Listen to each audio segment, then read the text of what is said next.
Hello, my name's Roger Thompson, and today I'm going to talk to you a little bit about my experiences in the Veterans of Foreign Wars. You ever been driving around town and you notice a building that's labeled American Legion, Veterans of Foreign Wars, Marine Corps League, something of that nature, but it's always empty, except for once in a while you'll see the parking lot be filled to capacity, the yard's well groomed, everything like that, but nobody really knows what happens there unless you're in it, So I'm going to talk a little bit about that today.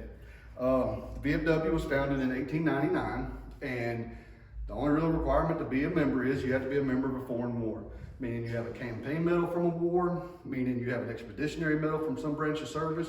You could also have a combat action ribbon, combat action badge, or even have the, just say hostile fire pay on your discharge papers. So it's not really a whole lot to do right there. But there is one bad stereotype that seems to follow these veterans organizations everywhere. Everybody thinks it's just a dimly lit hall full of smoke and old people sitting around telling war stories. That might be true for a lot of these posts still, but not so much every single one. If you look around, you can find a lot of posts that are trying to modernize or trying to find ways to change and bring younger members in. And I'm going to basically tell y'all what happened with my post. So, there's basically, you'll have three types of members when you're at a VFW. Your first member is going to be the guy that just pays his dues. He's been paying his dues for decades, never been to a meeting, never going to come to a meeting, don't even know when the meeting is. But he pays his dues because he likes being a part of it. He likes supporting veterans and what they do.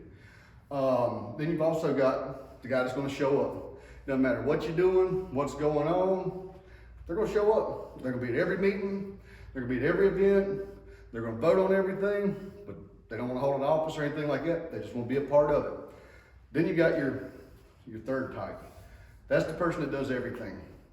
The rule of thumb is if you got 50 people working on something, only 5 people are doing the work. And that really rings true in a lot of these organizations. And the year-to-year success on those organizations depends on those individuals stepping up year after year and doing the same thing over and over again. And I'll never forget, when I went to my very first meeting, there was 5 people here, 6 including myself. I was voted in, and right after voting in, I was nominated as the officer of the day because they didn't have one. My first meeting was in October, and the elections are in March. So now I'll tell you a little something about, hey, things seem to be going a little south here. A few months later, the quartermaster, who acts like the post financial officer, so to speak, you're in charge of distributing funds, making sure funds come out of the right accounts, things like that. You're not in charge of choosing the funds, just dispersing them. You also order caps and stuff like that for the members, any other things the post needs. So you're kind of a chief financial officer, a purchasing agent, and bookkeeper all rolled into one. Nobody else wanted to do that. Nobody. Nobody had any interest in it. Maybe somebody else would have stood up. I don't know, but it was 2 months before the election when they asked about that. So I don't know, but I've made the decision to go ahead and do it. I took over, and the books were a mess. There was documents from decades ago when you only have to keep them for 2 or 3 years, and there were some things that we needed from last year that wasn't even there. So who knows what was happening? Well, I go to this little training session, and they say, oh, you're going to have a post inspection. First I've heard about it. Here's a list. It's 100 things or so that we're going to come look at and make sure your post is running correctly. Okay. So I come back here, and I take that, and I go down that checklist, and I fix each one of those problems one at a time. A couple months later, our district commander comes by, and he says, I'm here to inspect your post. He goes down through the list. He says, I never thought I'd see today this post was back on track. You guys are coming there. So as we went to higher level meetings, the district meetings, all that, we kept getting these kind of sideways looks. Oh, the Burlington people are here. Nobody had been to a district meeting in forever. And we just didn't understand why, didn't know why. And they was kind of like, what you doing here now? Then we get back here, and we're like, okay, we made some changes. We're doing this, we're doing that. Nobody's still coming to the meeting. We got 7, 8, 9 members now. What are we gonna do? Money's getting tight. We're not having any fundraising. We're not having bingo. the accounts are getting smaller and smaller. What are we gonna do to save the post? Well, ideas started floating around. If we can't get more money coming in, let's make less money go away. So we shut down our bar. A bar, or a canteen as it's known in VFW speak, is just a bar. They got liquor, they got beer, they'll be more than happy to serve it to you. It's usually pretty cheap. Everybody seems to like that. The thing about it is the canteen supposed to support the post, not the post support it. So we had to cut it. Very controversial change. Half of the members thought that without no canteen in the post, that you would continue to have a post. A lot of us said, you've tried it with, it's sucking the money out, we're gonna cut it off. Did we totally ban alcohol from the premises? No. We keep a couple beers in the fridge, and if you wanna have one, go ahead, it's $2, put it in a little cup, But we're not having an open bar every night. Well, we did away with that. A couple people started coming back. Not many, some. They was like, okay, changes are being made, I wanna see what's happening. After that, we decided to do some remodeling. Home Depot offers us a grant. We come in, we painted the walls, did a couple other things, redid the floor. When we did all that, we told people they couldn't smoke in here no more. Once we told people that was worse than telling people we were shutting the bar down. Everybody was mad. Half the bingo players, we ain't coming back. I'll tell you what though, they came back. We lost 2 bingo players who were cutting smoking. And at the time, we only had 30 people coming to play. Now, on average weekend, we'll have 50 or so. Cutting the smoking actually brought more people in. We couldn't help but make these changes to make our post more successful. There's a changing of the guard, so to speak. And if these changes don't happen, you're gonna end up like some of the other posts I've seen where they're having to basically turn their charter back into the department. And once you do that, the department takes over everything from selling your building and all that. The control of that's taken away from the membership and it stays with the department.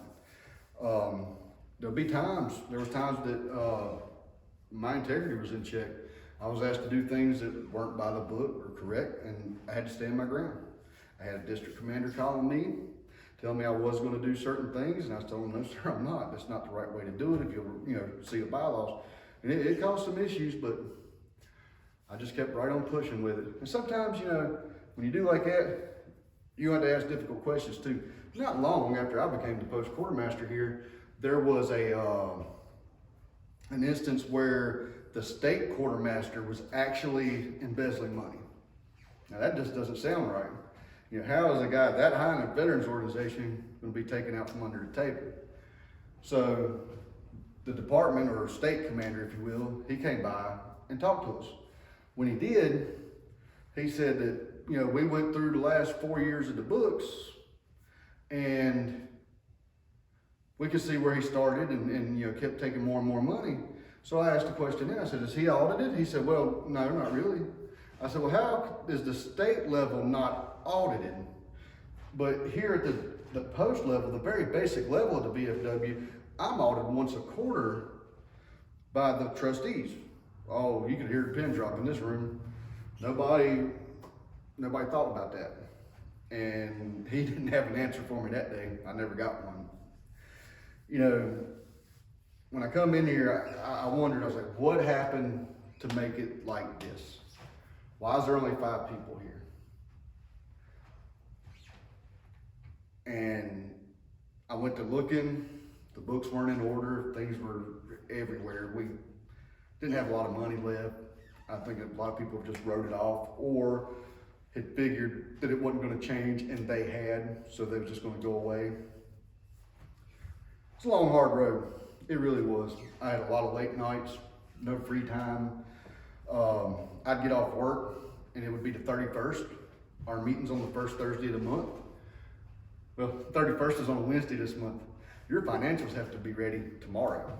So I would be up here till 11:30, 12 o'clock at night, balancing all the books to a penny, just so my members could get what they needed the next night. And it's really hard. I'm a family man. I've got 3 grown boys at home, a loving wife, and it's like extremely hard to juggle a position like being the post quartermaster and at the same time be around your family. There was times I missed VFW meetings because my kids had a ball game. There was times I missed things my kids had because there was an important VFW meeting. So it's a hard juggling act, but in the end, I've made some really good friends. It's gotten so much better around here through the hard work of not just me, but everyone that's come in the doors here. We have 100% turned this place around. There is about, on average, 38 people coming to a meeting now, where it used to be 6. Our numbers have shrank a bit compared to what they used to be, but we have more people renewing every year, and that's the key to being successful. Like I said, at my very first meeting, we had 5 people here. Now, if you fast forward, we made All-State 3 times, and All-American Post 2 times, and Honor Post 1 time since then. Not every post does that. It's a rarity. It's amazing to see what a group of veterans that are willing to save something once they put it in. But what did we do? Yeah, it all looks good, but what we have done that lets people know we're here to stay is we have made better bridges with other veterans organizations. We've also helped more local veterans. We had a blind member. We rebuilt those back porch for them. We have a more direct pathway to get people with the Veterans Administration now, which is very important. We've made a larger voice with the local police and sheriff and all of that. We've invited more people into our post and let us see what's going on. We reformed our auxiliary. It used to be called the Ladies Auxiliary, and it had disbanded years ago. Now it's the auxiliary because it allows husbands of veterans to join as well. And what that has done has really helped out because now families are involved. We don't have all the answers to get younger members in here, but we're working on it. And it's very hard to do. Nobody seems to know the magic code to this. We've added Wi-Fi, internet. We've tried to have different game nights and stuff like that, just as something to be more interested in, but it all fizzles out. We're gonna figure it out, but I couldn't give these experiences up for nothing. I've got some of the best friends I've ever had in my life, and they're all Vietnam veterans or Korean veterans, and it's a lot of funny. But if we're gonna talk about that, in closing, I would like to say that the really hard part about this is the veterans of World War II are what made these organizations huge. Them and the Korean veterans. But a sad reality is most of those veterans are gone now, or they're bedridden. They can't make it to a meeting. In the last 10 years that I've been here, I have seen 2 World War II members that can make it through the door and 2 Korean veterans that can make it through the door. So they're mostly passed on. If you go a little bit forward, the Vietnam veterans, they're mostly retiring. And now that they're retired, they might want to come. A lot of them got shunned when they come home. They're not very happy about it. After Vietnam, there was no large-scale conflict till Desert Storm. And that wasn't that big when you look at the grand size of the military. So what happened there? Now, fast forward to post 9/11. Been in war for almost 2 decades now. A lot of service members. But the service members that are coming home now have different needs, have different wants than what the VFW has to offer. The older guys, the older generations, they got drafted at 18, they went to war, they come home, they went to a dance at the VFW, they met their wife. And life was great, and they've been VFW supporters the whole time. When I deployed, I was 28 years old and was looking at getting married and had 2 potential stepsons. I had a lot more on my plate than what a lot of those guys have when they come home. Now my biggest question here is how am I going to keep this ready until everybody else is ready to join? I'd like to thank you for your time.